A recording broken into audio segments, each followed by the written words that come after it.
Qui se souvient de l'histoire de la Belle au bois dormant? Le conte de fées parle d'une princesse maudite par une méchante fée à dormir pendant 100 ans avant d'être réveillée par un prince charmant. Que diriez-vous si nous vous disions que cette histoire n'est pas juste une histoire, mais qu'elle contient un élément de vérité? Une chose qui a attiré mon attention dans cette histoire, c'est comment quelqu'un pouvait rester immobile et belle, sans vieillir, semblant encore jeune et endormi pendant des années. Ce n'est pas possible, ce qui explique pourquoi, tout comme beaucoup d'autres personnes, je pensais que ce n'était rien d'autre qu'une histoire, jusqu'à ce que je tombe sur ce mystère. Et ce que j'ai appris contredit tout ce qu'on nous a jamais enseigné. De nombreux artefacts mystérieux et importants ont été découverts dans les mines de charbon de Tissoul, situées en Russie, mais cette découverte reste la plus étrange et la plus controversée de toutes. En septembre 1969, dans le village de Rzavchik, dans le district de Tissoul, un mineur du nom d'Alexander Karmalkov, lors d'un processus d'extraction de charbon, a trouvé un sarcophage en marbre à 2 mètres de profondeur au cœur d'une couche de 20 mètres. C'était à plus de 70 mètres de profondeur. Le sarcophage, ou le cercueil en pierre, a été amené à la surface, et les autres mineurs de charbon sont venus voir ce qui avait été découvert. Ils se sont rassemblés autour du cercueil et ont essayé de l'ouvrir. Ils pensaient avoir trouvé des trésors, car la gravure sur le sarcophage était finement ornée. Cela signifiait que la personne enterrée était une personne importante de leur société et, surtout, pouvait être enterrée avec des trésors, car la plupart des civilisations de l'époque avaient tendance à enterrer leurs morts avec des trésors. Les mineurs ont essayé de soulever et d'ouvrir le sarcophage pour voir ce qu'il contenait, mais chaque tentative de l'ouvrir avec des coups de masse était futile. Le matériau utilisé pour faire ce cercueil était solide. Les mineurs ont presque perdu espoir jusqu'à ce qu'ils voient que sous les rayons du soleil, la colle utilisée pour fixer le couvercle commençait à fondre, laissant tomber un liquide semblable à du mastic sur le sol. Maintenant, le couvercle pouvait être ouvert. Les mineurs ont ouvert le cercueil pour découvrir un intérieur rempli à ras-bord d'un liquide translucide rose-bleu. C'était déjà étrange pour les mineurs, mais leur monde allait être bouleversé lorsqu'ils virent qu'embaumée dans le liquide se trouvait une femme immensément belle, d'environ 30 ans, avec de grands yeux bleus qui restaient étrangement ouverts. Une épaisse boucle blond foncé avec une teinte rougeâtre descendait jusqu'à sa taille et couvrait légèrement les douces mains blanches qui reposaient le long de son corps. Elle portait une robe blanche transparente qui s'arrêtait aux genoux avec des manches courtes brodées de fleurs multicolores. Les mineurs disaient qu'elle ne semblait pas morte, mais simplement endormie. Comment elle avait pu rester ainsi pendant on ne sait combien de temps était un mystère. À la tête du cercueil, les mineurs ont récupéré une boîte métallique noire rectangulaire, arrondie à une extrémité d'environ 25 par 10 cm, et personne ne savait ce que c'était. La nouvelle de la découverte est devenue virale, et bientôt, les gens affluaient pour voir la belle femme. Le cercueil était visible au public de 10h à 15h, et tout le monde en ville est venu voir la merveille. La nouvelle de la découverte est finalement parvenue au centre régional, et avant que les mineurs ou toute la ville ne s'en rendent compte, leur ville a été visitée par de nombreux responsables, pompiers, militaires et policiers. Tout le personnel en uniforme était présent.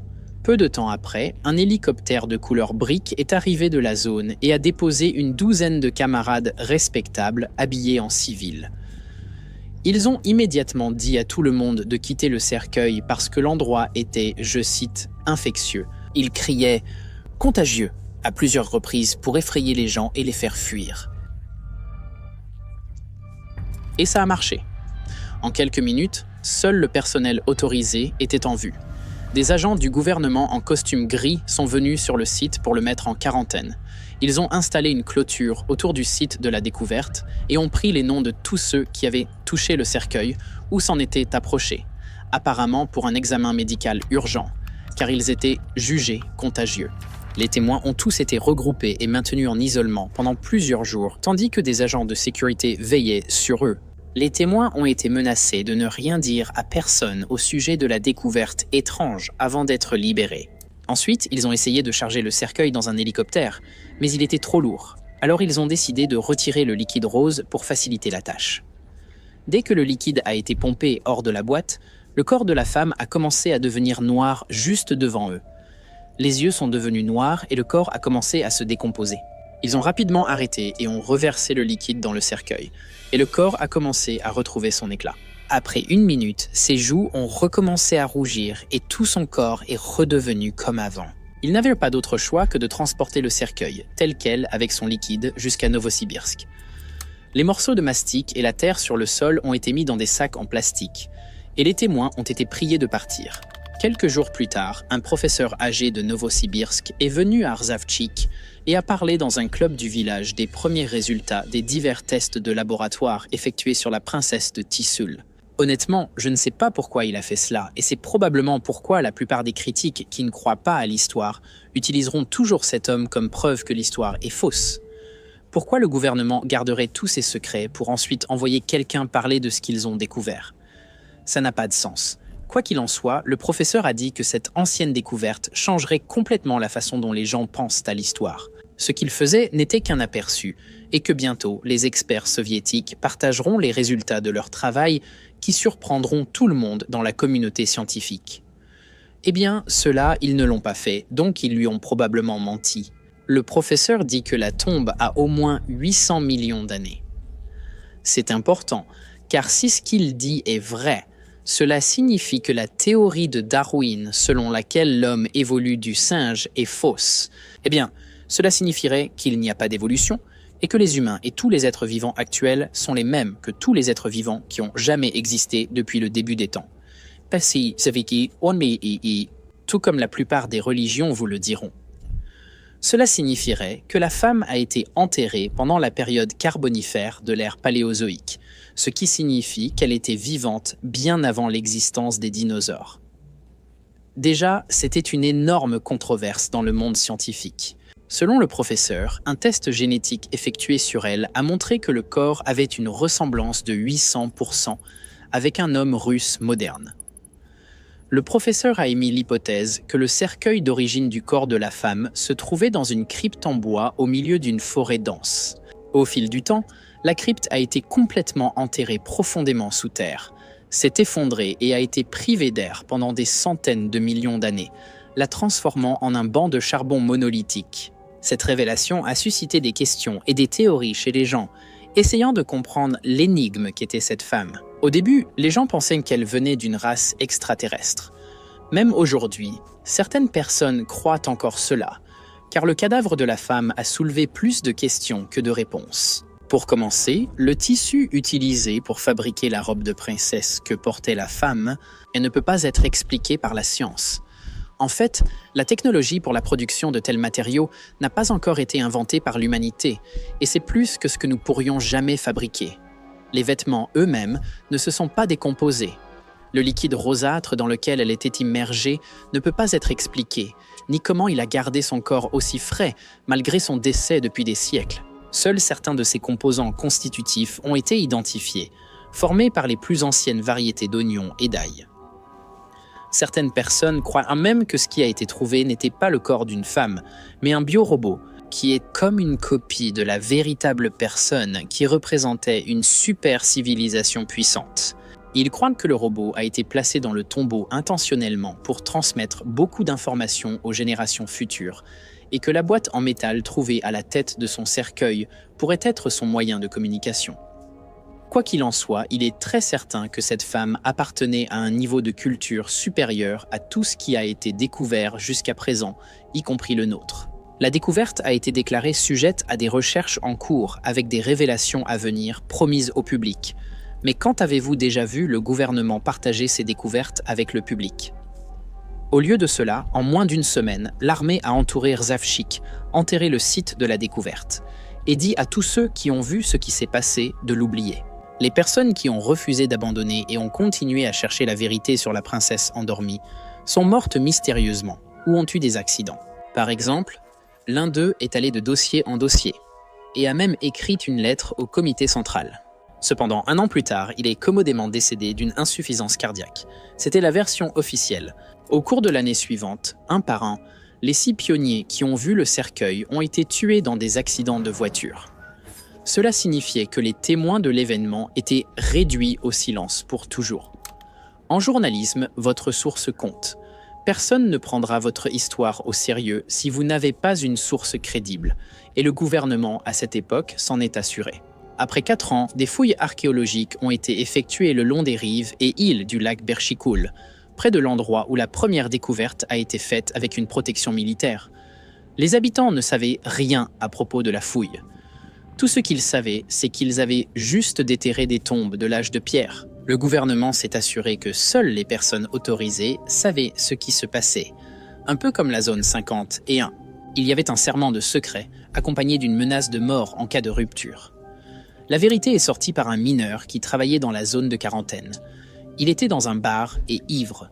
Ensuite, il a commencé à dévoiler les secrets. Il a parlé de la façon dont ils avaient découvert 3 autres sarcophages exactement comme le premier, avec le même contenu et tout. Après un certain temps, le gouvernement fut satisfait de l'excavation, et les travaux sur les îles et les berges de Berchikul furent achevés. Des centaines de tombes furent recouvertes de terre pour donner l'impression que rien ne s'était jamais passé. La tombe n'était pas la seule chose à être recouverte.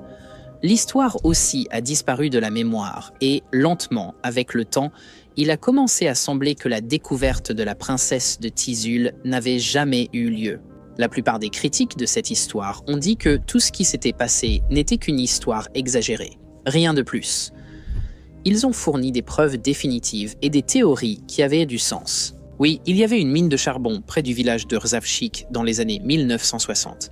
Il est également vrai que les personnes mentionnées dans l'histoire travaillaient dans la mine. Mais c'est là que les similitudes s'arrêtent. Juste une coïncidence. Il n'est pas non plus certain que la découverte ait 800 millions d'années, car il n'existe pas d'autres veines de charbon sur Terre aussi anciennes. Les dépôts les plus anciens datent de l'époque du Dévonien, il n'y a pas plus de 350 millions d'années. Donc, l'engouement pour l'idée qu'elle a 800 millions d'années est faux. Maintenant, pour les décès mystérieux et les accidents qui ont été enregistrés, ils affirment que tout cela était faux. Tout le monde est mort de cause naturelle. Tatiana Pavlovna Karnoukova, qui était mariée au mineur Karnoukov et est nommée dans l'histoire, a dit que son mari travaillait dans une carrière, mais qu'il est mort il y a 5 ans après avoir été très malade pendant longtemps, et non mystérieusement. Enfin, en 1969, il n'y a pas eu de détonation à la mine de charbon parce qu'il n'y avait qu'une mine à ciel ouvert, et l'extraction de charbon à grande échelle n'y avait pas eu lieu depuis 30 ans. Quant aux supposées informations génétiques données par le professeur, c'est faux, car on ne savait pas grand-chose sur la génétique en 1969, donc il n'y avait pas de déclaration d'expert comme prétendu. Encore une fois, tout cela a du sens et pourrait être vrai, mais voici pourquoi je ne le crois pas tout à fait. J'espère que quelqu'un me prouvera le contraire, et si vous pouvez le faire, laissez-le dans la section des commentaires ci-dessous. La princesse Tizul n'était pas la seule découverte de ce type. Des découvertes similaires ont été faites au Daghestan en 1974, dans la RSS Kazakh en 1976, et entre les villes de Myrny et Vilyuix en 1978. Ce sont des preuves que cela était une occurrence normale dans les civilisations anciennes. Le célèbre cas de ce genre a été découvert en Chine en 1971. Des archéologues chinois ont trouvé le corps d'une noble femme nommée Xin Zhui dans une tombe dans la province de Hunan. Elle avait été enterrée dans 4 sarcophages empilés, recouverte d'épaisses couches de charbon et d'argile pendant 2000 ans, et était encore incroyablement bien préservée. Tout comme la princesse de Tizul, son corps était complètement immergé dans un liquide conservateur jaune. Encore une fois, tout comme la princesse de Tizul, le mélange d'embaumement s'est rapidement évaporé lorsque la tombe a été ouverte. Après la découverte de la tombe de Xin-Zhui, des histoires sur des corps qui ne pouvaient pas être endommagés, des sarcophages de marbre et des liquides qui ne pouvaient pas geler ont commencé à se répandre. Il y a même une autre histoire semblable, cette fois d'une vraie princesse Oukok, qui a été trouvée dans l'Altaï en 1993. Cette princesse serait morte vers 500, 400 avant Jésus-Christ en tant que jeune chamane, et quand ils l'ont trouvée, elle semblait encore vivante grâce à son corps piégé dans la glace. Tout était préservé. Bien sûr, dès que la glace a commencé à fondre, la princesse est devenue plus foncée et ses vêtements ont commencé à se désintégrer. Seules les actions habiles des archéologues ont empêché la perte totale de cette découverte exceptionnelle. Tout cela signifiait que c'était une pratique normale effectuée pour les personnes de haut statut dans les civilisations anciennes. Mais avec la princesse de Tizul, cela fait plus de 55 ans, et pourtant, nous ne sommes toujours pas plus proches de la vérité. Qui était la princesse de Tizul? A-t-elle vraiment existé il y a 350 millions d'années ou 800 millions d'années? D'où vient-elle? Et surtout, qu'a trouvé le gouvernement pour devoir le cacher au public?